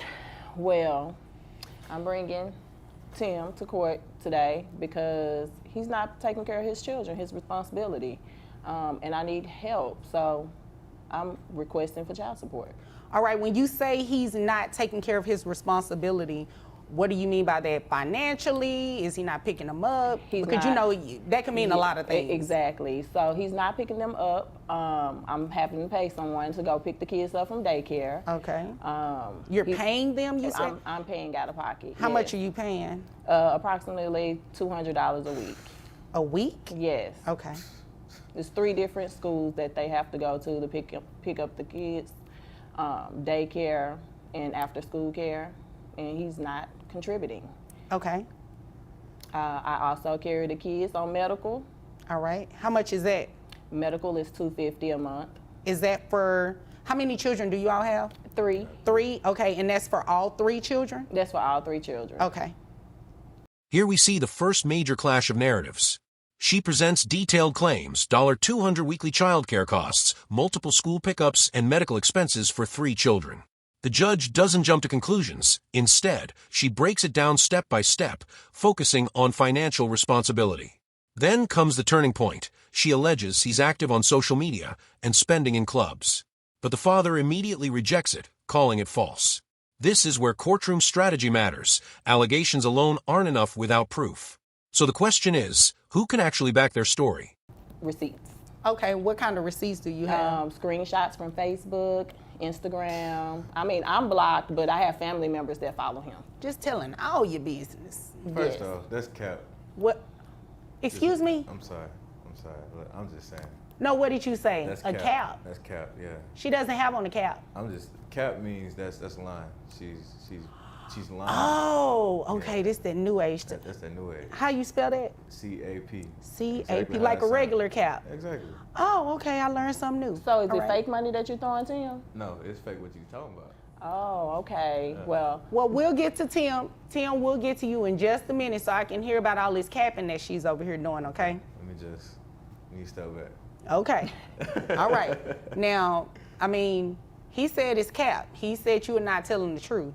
Is that true? he's being untruthful. Okay. Is that a screenshot you have right there? Yes, Looks ma'am. like. Okay. It's a screenshot, several screenshots of him in the club. The strip club, might I add. Okay. Throwing money on the stages. Now the relationship history comes into focus, and it changes how we see everything. They didn't meet in a formal setting. They met in a club environment, which already adds complexity. The judge carefully traces how a casual connection turned into a long-term situation with 3 children involved. But now they've been separated for 2 years, and the mother claims she's left handling full responsibility. This shift highlights a common courtroom pattern, lifestyle beginnings clashing with long-term accountability. So is this ever stable or always heading here? Doesn't financially support the kids. How did we get here? Well, Judge, I should have known better. What do you mean? I met Tim at the club. Oh, okay. So the same club that he's throwing Correct. the money at, you were there too? I was at the, yes. Was he throwing the money at you? No, I was just there cap. Oh, as okay. a patron. Yes. Cap. Mr. Tim. You know I spent about $2,000 on her that night. Okay, well, we'll get to you in just a minute so we can hear about Seriously, Tim. this throwing of money. Seriously. Well, Miss Doug, pay attention to me. Well, Judge, now, you were in that the he likes to club throw as a money. patron. Yes, You ma'am. say as a patron. Yes, ma'am. Okay. And he was appealing to me. He had, he was suave. So he approached me, and we exchanged numbers. Okay. And then the next day we went out for breakfast, and from there we just were inseparable until he started back clubbing. I guess the kids became too much for him. Oh, okay. So in between that time, you all had the 3 kids. Correct. Got you. Okay. So All we've right. been on again, off again. Now the father makes a bold claim. He says he gave $10,000 monthly support. That's a serious statement in court, but here's the issue. There is no documentation presented. The judge immediately shifts focus from emotion to evidence. In family court, verbal claims mean very little without financial proof, like bank records or receipts. The mother flatly denies receiving anything. So now we hit a legal breaking point. If money was truly given, why is there zero trace of it? And more importantly, who benefits from this missing proof? What part she's capping about is me not taking care of the kids. Okay. I'm a firm believer. I take care of mine. All right. Now, define what you mean by taking care of your children, because she just said that she's paying someone $200 a week to transport your kids and pick them up and take them to daycare in different schools. So is that true? Like, are you not helping with that? No, I help with that too. All right. That's cap as well. You know what I'm saying? How Like, do you, How do I contribute? yeah, how do you do that? I give you about how much I give you a month? I give you what? If you gave it to me, you would know. So you should know. That's I a gave it to good you. point. If you gave it to me, you should know. I gave you, 10K? That's a good point, Mr. Hall. I gave her 10K, right? 10K as in 10,000? 10K and 10,000. Okay. That's a lot of money. All right. Hold on one second. Miss Doug, did he give you $10,000? That would be a lie. Okay. A whole lie. That's cap. So- How's that cap? I got the statements. I got the receipts. This segment shows the courtroom tension rising fast. The father doubles down, insisting he paid large amounts over several months, even referencing emotional ties with the mother. But the judge stays firm and redirects the focus back to facts, not feelings. This is crucial. Emotional language like baby or past romance has no legal weight in child support calculations. The judge clearly separates personal history from financial obligation. So the real issue becomes simple. Can love stories replace legal proof? In court, the answer is always no. Receipts. All right. What kind of statements and receipts did you bring with you today? I don't got it on me, but you know what I'm saying? But You knew you were coming to court for child support, right? Correct. All right. He thought his looks was gonna help Judge. But who is he trying to appeal to? Just you. I'm not interested, Mr. Hall. I mean, don't get me wrong. You're not a bad-looking guy, okay? Appreciate that. Thank you. But I'm not interested. We're not here for that. Sure. I just want to know what these numbers look like. Well, okay, so the numbers is I gave her $10K a month, All right. right? For the I have that. For the child support, $10K a month. $10K a month. For how many months? For how many months? Yeah. Probably about like 7, 8. 7, 8 months. Who's counting? You know what I'm saying? Me, I'm counting. Of course. You ain't gave But 10K in 9 years. I'm talking though, baby. I'm talking. So, Did you call her baby? yeah, you know, she got my heart. She had my kids, so like she always got my heart. So why don't y'all just get back together? Nah, I'm a pass. Oh, it's okay. been there, done that. Ain't That's gonna- Now we enter credibility collapse territory. The father claims he earns around $200,000 annually, but immediately tries to reduce that number when questioned further. The judge recognizes this pattern instantly. This is a common tactic when child support calculations are coming. She warns him directly. Inconsistent income statements damage credibility. And she emphasizes a key legal principle. Child support is based on provable earnings, not adjusted storytelling. So the tension rises again because now his own words are being used against him. Okay. No, ma'am. So, Mr. Hall, you said you gave her this money. She's saying no, you don't have any receipts or anything to confirm it. It's not looking real good, is it? It's not. What do you do for a living? I'm a rapper. You're a rapper? Okay. And how much money do you make? I make about like 200,000, but it's like that's whenever taxes and everything is deducted. She on my neck about payments and you know what I'm saying, stuff like that. I get about at least 30,000. You know what I'm saying, to myself that I can use for myself and what I want to do. So you Which basically- is throwing it in the club. Which is throwing it in the club, of course. Mr. You know what I'm Hall, saying? Mr. So she's Hall, taking all my money. Mr. Hall. Yes, ma'am. I may look young, but I wasn't born yesterday, okay? Okay. Do not come in here and waste my time. I ain't wasting your time. You and I both know that I have heard that song and dance over and over again, where people come in here and say they make all of this money, but the moment they realize they're more than likely, or if there's a possibility they could be placed on child support, they try to diminish it and say, oh, I don't make this much, but it really is that much. You follow me? I'm following you, but here's the thing. The though. math ain't mathing. Here's the not. thing, though. She takes a chunk out of my money. Then you gotta understand too. I got a rap career. All right. So I put a lot into that, so that way I can feed. At this point, the judge takes full control of the case narrative. She points out the contradiction between his claimed income and lifestyle behavior, especially the club spending he admitted earlier. In court, this inconsistency is critical. If you can spend freely but claim reduced income, the court will question everything. The judge makes it clear, without documentation, she will rely on testimony and observable behavior. So now the pressure flips completely from accusation to proof. And right now, only one side is supporting their claims properly. Mine. Don't do that. Don't do that. We trying to put on a good show for these people. Well, no, you don't. That's the thing. You don't have to put on a show for anybody. I don't need you capping right now, okay? That's what you said, right? That's what you said she was doing. So I don't need you to do that to me.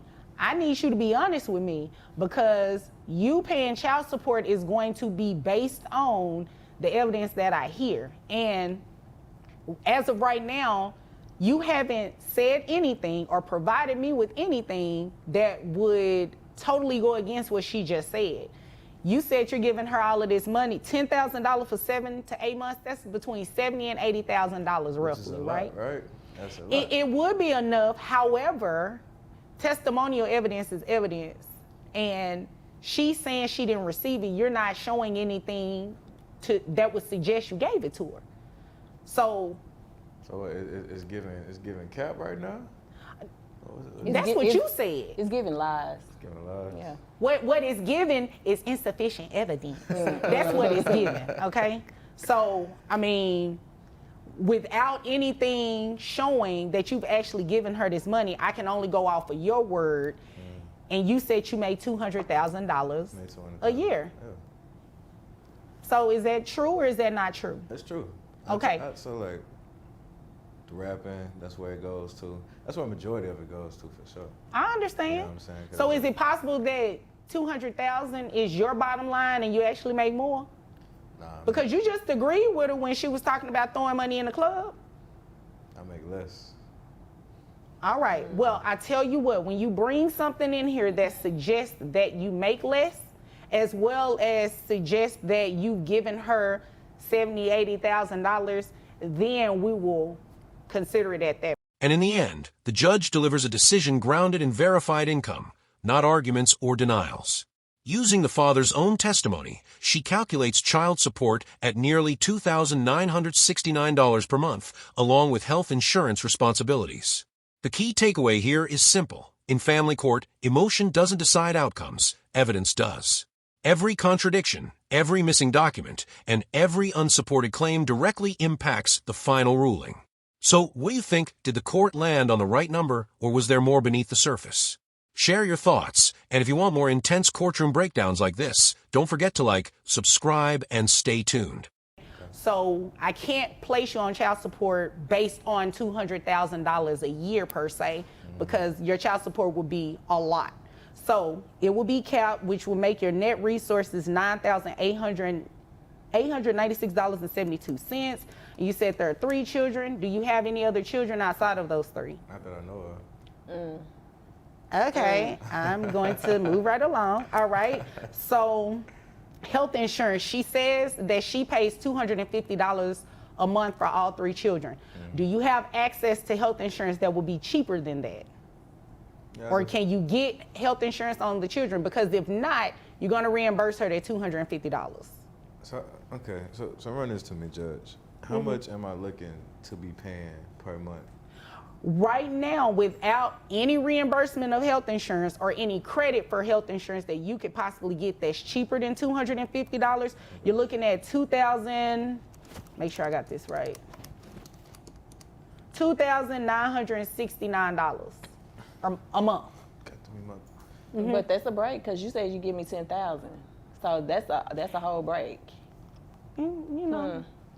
Ain't Yeah. no name used to You shouldn't be already. bothered. Yeah. You shouldn't be bothered. So, Mr. Hall, Should've signed in the club. excuse me. I know you're still soft on her, but I'm talking to you right now, all right? So, did you have access to health insurance that would be cheaper than $250 a month? Yeah, I can get some. Okay, so this is what we're going to do. It doesn't change your child support amount really at all. So what we will do, instead of you paying her $250 a month for reimbursement, I'll give you credit of $100. Oh, okay. But you have to enroll the children in health insurance within the next 30 days. If you don't do it within the next 30 days and she comes back, you'll be paying her the $250 reimbursement. We'll be back, Judge. No, Okay. We'll be back. Well, that has nothing to do with me. All right. So your have child my big- support amount will remain at the $2,969. You know, of course, like I said, that's depending on you getting the health insurance. If not, that number will go up. Okay. Okay? Well, we probably gonna see you again. Okay. You're gonna see me again because you're gonna do what I'm suggesting, right? That's kept. Oh, okay. Well, Mr. Hall, is there anything else? Mr. Hall, is there She's talking to anything you. further? No, man. Okay. Ms. Doug, is there anything further? No, Your Honor. Okay, if there's nothing further, you both are dismissed. All right, guys, this case opens with immediate tension as Miss Tyler returns to court carrying what she calls new evidence after their last heated hearing. The dispute is already massive. Child support, custody concerns, and financial accountability all collide in one courtroom. The judge is clearly trying to maintain order, but the history between these two parties makes that nearly impossible. With millions mentioned and emotions already running high, the atmosphere feels like a ticking time bomb. So the real question is, are we about to see justice clarified or another explosive breakdown in family court? Mr. Lewis, you remember last time we were here, right? I got up and left. You remember that? We won't cause that again. Okay. And the last time I let you all do a whole lot of talking, okay? We're not going to have any of those outbursts, are we? We're on our best behavior No, ma'am, Your today, Grace. right? No, ma'am, Your Grace. We understand this time. We have the assignment this time. Okay, sounds good. Now, Ms. Tyler, continue. So first, if it's all right with you, I'd like to show you the insurance information. Okay. I explained that I have been paying $750 the entire year that my children have been with him, and here are the receipts from that. All right. Just 2 weeks ago, my child, Fire, was rushed to the hospital because... Mr. Lewis, she's speaking. She's speaking. Because he left them at home alone, and she burnt her arm on the stove trying to cook noodles. And I have the medical bill for that here, and it shows that I paid that as well. He was not there. He did not show up. He was nowhere to be found until they discharged her and I took my child to All right, so let me ask you about this. Did you give him a copy of this bill? Absolutely. All right. How long ago did you give him a copy? Right after I paid it. Okay. All right. So Things escalate quickly as Miss Tyler brings up a serious incident involving a child injury and hospitalization, claiming the child was left unattended and suffered harm. If this allegation holds up, it could heavily influence custody and reshape the entire legal direction of the case. She also states she paid the medical bill herself, positioning it as proof of responsibility. But in court, emotion alone isn't enough. Everything must be backed by solid documentation. So now the real tension begins. Is this evidence of neglect or a strategic move to strengthen her custody claim? Your Honor, and boom, here are all the receipts. now I know you don't expect me to read everything in this binder or the highlighted portions for me. Yes. Okay. Yeah. Can I interstate for a second? No, you cannot. I need Interstate? Yes. Like a highway? That's the word, right? Interstate to come in while she. Mr. Lewis. Interject. No. Pipe down. As soon as I finish speaking with her, I will allow you to interject into our conversation, okay? Okay, thank you. Now, Miss Tyler, these Cash App receipts, they're kind of consistent with what he said. No way. I remember it. He blurted out 55. I remember it. Yes. And in my Cash App receipts right there, everything on there is more than 55. And okay, are these to different people? No, they're directly to him. That's under his name. Because it looks consistent. It looks very consistent with what he said. No, ma'am, that is every month. There's a deposit every month on my Cash App receipts. You don't deposit no cash up, dumb. You don't write memos like what it's for? Yeah. It's to him.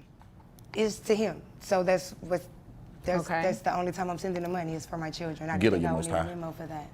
Right. Well, usually, I try to encourage people on the memo to write like child support or something like that, so it's clear. Anything that you send that doesn't really say for a child support. Now the courtroom shifts into financial scrutiny as the judge highlights a critical legal issue: how money is labeled matters. Miss Tyler's cash transfers, even if consistent, may not legally count as child support if they weren't clearly marked as such. This is a major courtroom detail because intent without proper documentation can completely change how payments are classified. The judge makes it clear that unclear transfers can legally be treated as gifts, not support. So the question becomes, did she actually fulfill her obligation or unknowingly weaken her own financial argument? Back with me if that's possible. If not, then, because the money that I'm giving right now in child support, where is it going if you don't have a place to stay? Right. Well, it's not possible here today because we're only concerned with matters involving child support and health insurance. Okay. Okay? Okay. Now, for visitation and all of that, that's going to be something different. Okay. Okay? Okay. So is it okay if I move over to him? Yes. And one more time. I'm so sorry. Come back. He sleeps in a car with someone while my children are in the house on the floor by the dog cages. Who is? Can we clean that? Can you see who's in the car? Yeah. Who is it? The same. Be nice. I'm finding it. It take you that long to find it? It does.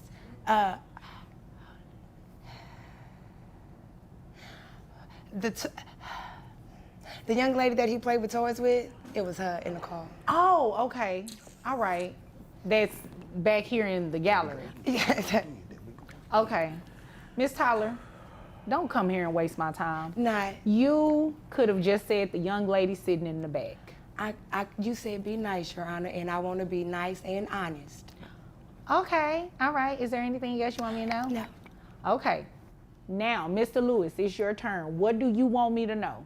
Thank you, Your Majesty, for this opportunity to tell you exactly what's going on. First of all, she said that she took her child to the hospital. We got 3 boys, so well, girl, come in there. Boy, I swear to The last time we were here, God. we had Earth, 3 Wind, boys, and right? Fire. No, 3 boys. no. 1 girl and 2 boys. Devontae. Tension spikes again as Mr. Lewis begins challenging the claims, creating confusion over the number and identity of the children involved.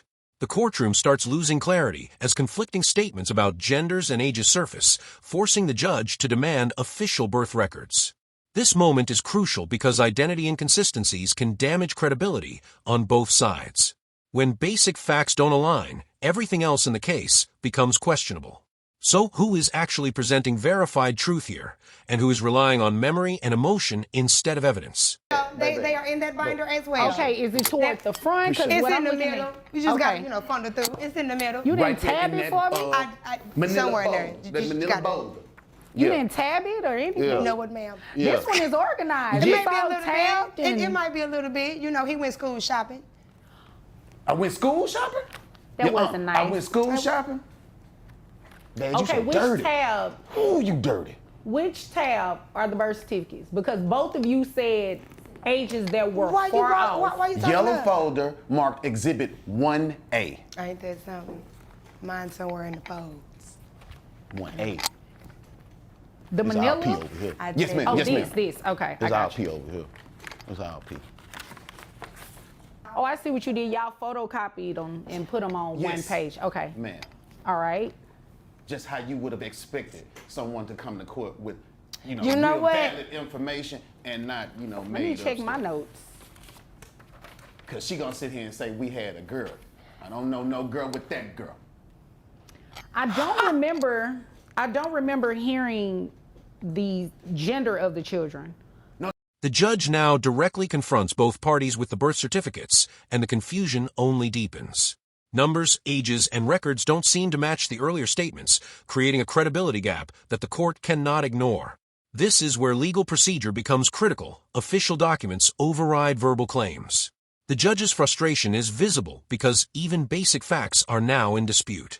So at this point, the case stops being just emotional. It becomes about who actually has verifiable truth on paper. Ask her the kids' ages again because the birth certificates tell you 16, 12, and 9. No, they do not. What they say then, What year? Badgie Pooh, what they say Excuse me. What years were Earth, Wind, and Fire born in? Answer the lady. She talking you. No, but it's your time to talk. No, Miss Tyler, it's actually your turn to talk. Oh, okay, Church, it's back on me. appreciate you. Great. Which one? Earth, Wind, and Fire, how old are they? Earth, Wind, and Fire. Because is, I'm looking at birth certificates. I don't see a birth certificate don't in act yours. like that. You know it's 7, 9, and 11. Don't act like that. You know it's 7, 9, and 11. Them was the numbers you played for the Mega Million. Don't try that. And it had to be the numbers you paid for the Mega Million, because Ma'am, That's I not don't what know these what birth he done certificates say. finagled up there, but my birth certificates will prove God is good. 7, 9, and 11. That is real crazy that your birth certificates are different from mine when mine are originals and yours are copies. That's what I don't understand. well, his is actually a photocopy, so it's Photocopy. If mine are originals and his are photocopied, then aren't my dates and my sex and the names on my birth certificates are the ones that are correct? You're most powerful. I Me and my don't brother ain't understand talked it in now. about So I have a 16 months. question. I have a question because normally this is not how evidence is presented. I'm just giving, because you guys are representing yourself and it's obvious you don't know what you're doing. Do you object to her evidence? Do you object to his evidence? I solely object to anything that she brings to this court. Okay, hold so what are on, kids' Miss names Tyler. again? Miss Tyler, hold on. What's your legal objection? Because I guarantee she didn't even show you the Cash App stuff. The Cash App stuff didn't have Mr. no memos Lewis. on it. Mr. Lewis, I asked for your legal objection. You said you object. What is your legal objection? Councilwoman, I'm objecting that she's bringing in falsified documentations because she's saying she has paperwork from my brother saying this, that, and the other. I ain't seen my brother in 16 years. Me and him don't talk.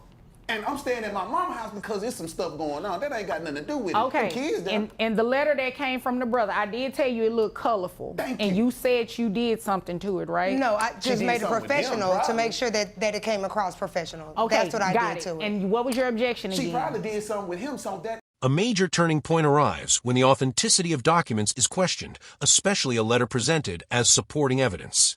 One side argues it's altered or too polished, while the other insists it was simply formatted for clarity. Legally, even minor alterations in presentation can raise doubts about reliability, and the judge makes it clear she will not consider questionable evidence. This moment exposes how fragile the case has become, because once trust in documents is broken, every claim starts to collapse under scrutiny. The evidence that she's trying to present you is tainted. Okay, tainted, and you mentioned something else about it being a fraudulent document or something like that? Yes, because Okay, so let me put this thing back on track.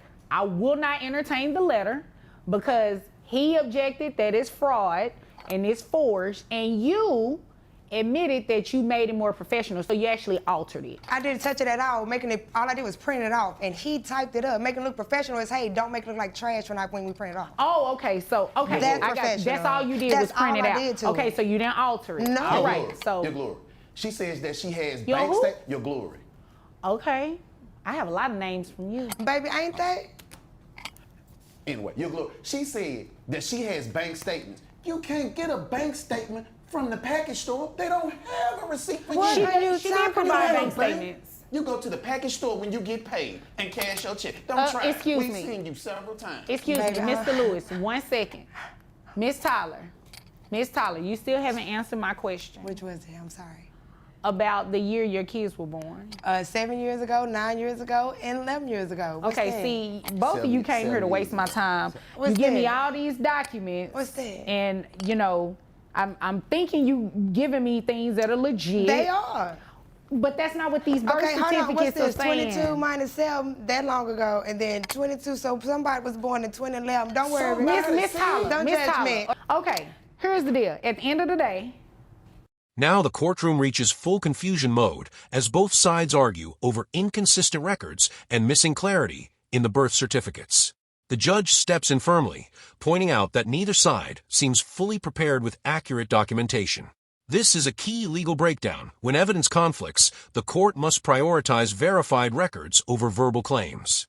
The emotional energy drops as frustration takes over, and it becomes clear the case is no longer just about support, it's about credibility itself. you came looking for something very specific. What it is that she said that is untrue? Is it true you got evicted? Yes or no? I mean, what the? Yes or no? I ain't get evicted. I got put out, but you know. What's the difference? Mr. Lewis, come on now. What's the difference? All right, so check it out. So we were all together with a friend. The friend happened to hear about this case and what was going on, and the payment that we received behind our delinquency of child support and insurance. So they tried to up the rental payment that I was making, and I wasn't for that. So I just took them kids to Disney World and stuff. So what she said was true then. You didn't use the money for the kids per se. You took a trip to Disneyland? I took them to Disney Yeah, World. but who paid for your ticket? She did. What you mean? Her child support? Yeah. I'm the legal guardian. I had to be with the kids, but see, Right, but it's you more to it. understand that child support is for the children, not for your flight and all of that kind of stuff. It's for the support of the children. If I was not To there, who support was them to going go see support Mickey them? Mouse? Yes, them kids been through all kind of psychological drama. They got PTSD from their mommy. The tone shifts again as financial misuse is openly addressed, with admissions that child support funds were used for personal trips and lifestyle expenses. Legally, this is serious because child support is strictly meant for the child's welfare, not entertainment or personal travel. The judge doesn't ignore this. She highlights the disconnect between intent and actual spending. Emotionally, this is where accountability becomes unavoidable. So the real question is, was this poor judgment or a repeated pattern of misuse? From me? Yeah. Oh, there's no way PTSD from me. Your attitude Aren't you the one stinks. that For real, wake them it up and then stinks. want to give them milk and water mixed in their cereals? What's wrong with that? What's wrong, Your Honor? What's wrong with giving You would not be kids feeding my water children when we don't cereals have with a little milk and water. Better what you feed them. So the answer to my question is yes, that you did get evicted. So where are the children living? We are staying with my mother at this Okay, present so time. that is also true what she said. Yes, ma'am, Your Highness. All right. And it's also true that you've been using the child support to take the children to Disneyland, including yourself. That was once. Okay, what else have you been doing with the money? Well, I have been furthering my abilities to elevate in my employment. I've been licking boots. Basically, what's taking place? So you is going to we'll be school? moving. No, we'll be moving. We're going to be moving from the state. I found a new job that's going to be paying more. From the state? Yes, we're leaving this state. Did you ask the custody court for permission to move out of the state? Now housing instability enters the case, with confirmation that the children are currently living with a family member due to eviction. This changes everything legally because custody decisions heavily depend on stability and safe living conditions. The court also hears that relocation plans are already in motion, which adds another layer of legal complexity because moving children across states often requires court approval. At this point, the judge is no longer just listening. She is evaluating long-term impact on the children's well-being. You can't just leave. You have to ask for permission. We went to Disney World. Well, you came back. That's on vacation. You're talking about moving these kids, their residence. I'm making it better for them. Are you making it better for them to spend their money? No. Mr. Lewis, because you just admitted you've already done that. I didn't even spend, and I'm telling you, if I have to, I can give her some of the money back. We didn't even spend all of it. So let we me had ask some you, change. Let me ask you a question. I'm looking through, I think this her bond. What color is it? Blue. Did you need it's some medicine in here. Yes. So, A little rotten bowels. That's probably what it is. No, Okay. it's actually due to the horrible diet that you have my child on. So now she has to take Pepto-Bismol twice a Who day. is she? You got one more time to act like you don't know Fire is a girl. It's on your birth certificate. It's a girl. Well, why her name Mark? No, she's Fire. Oh, so you gonna go with it too, Your Honor? Okay. No, I'm just know gonna go what? with what you provided. Well, I'm gonna have to use your line this time. Which one? Don't be sorry. Just don't use it. 'Cause that ain't gonna work. You know No. what? You obviously came here to waste my time. Have you already moved? Not yet. In 2 weeks. Okay, so you're planning on moving. The judge directly challenges the idea of relocating while using child support funds, pointing out that such decisions cannot be made unilaterally. This is where legal authority becomes clear. Custody arrangements and relocation require formal approval, not personal decisions. The argument intensifies as both sides defend their choices, but the judge focuses on one thing: whether the children's needs are actually being prioritized. So the tension builds. Are these decisions truly for the kids, or driven by adult conflict? My money. So you waiting on Is the that a yes or a no? You plan on moving? Yes, ma'am. In 2 weeks. I plan Okay, on- so this is what we're going to do. I'm going to grant her request, and I am going to stop the child support, because if you move, that means she does not get to see her kids like she would see them now. So the child support will be stopped, and you will be ordered to continue paying health insurance. You already plan to move. Your You already- backslide, your toy buddy. She didn't tell you that. Excuse me, Miss Tyler. You ready? You already about to move. And who, ma'am, you were a witness last time. You're not up here today. Okay, thank you. Now, you are already planning to move. All right? So that's a material change, don't you think? You move, you've admitted to using the money for reasons outside of the children. Yeah, no. So she is not going to be paying you child support anymore. Now, if for any reason you decide to come back, if there is any reason you decide to come back, maybe we can address it then. But she does have also sufficient receipts. She has some there are some receipts that say the 55. She was given 55, but it also shows where she's giving you $500. She's giving you $125. It doesn't matter. At the point of it is, Do she it have my admitted. Cash App name on it? She admitted, yes. A decisive shift happens as the judge begins summarizing findings, highlighting inconsistencies in payments, misuse of funds, and instability in living arrangements. This is where the courtroom starts moving toward resolution. Legally, the judge is weighing credibility against documentation, and the pattern is becoming clear. The emotional weight of the case peaks here because both sides are now facing consequences of their actions. So the real question is, has either party truly acted in the best interest of the children? You sure? I can't say what it says, but yes, it's you. Thank you. Yeah, that's me then. Okay. You know, if it's ain't like that, you All already right. know that. So that's what we're going to do. I made my ruling. You're going to keep paying health insurance. Before you stop, I need you to do this. With us moving, I don't want Veg money or her insurance money. You can have the kids or not. We out of here. That's what I just wanted to make sure you knew. We out of here, Your whether she Honor, pay or What not. does that mean? Wait a minute. Hold on. What does that mean? We leaving. We going to the California. Okay, so the kids going with you, or they're going to stay here with She Miss might can keep Tyler? fire if that's what she want to call. That little girl named Mark. Anywho, I've made my ruling.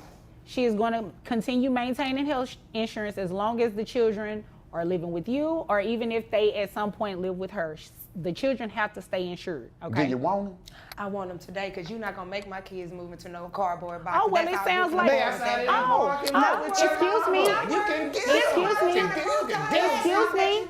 So, I think. I've been nice to you for nothing. I've been nice to you for nothing. Okay, so it sounds like you all already made your agreement for custody court, and if there's nothing further, you all are This is me. dismissed. I'm just happy for it. Thank you, yeah, because I don't want to see her no more. Thank you. You know Little what? mustard, sit You down. go. Ooh, I can't. I can't. In the final ruling, the judge makes a firm decision. Child support is stopped, but health insurance must continue to ensure the children remain covered regardless of custody shifts. This reflects a balance between accountability and protection of the children's basic needs. The case ends with relocation and custody uncertainty still lingering, showing that this conflict is far from emotionally resolved. So in the end, was this a fair outcome, or just the beginning of a bigger legal battle? If this case shocked you, drop your thoughts, like the video, and subscribe for more courtroom breakdowns.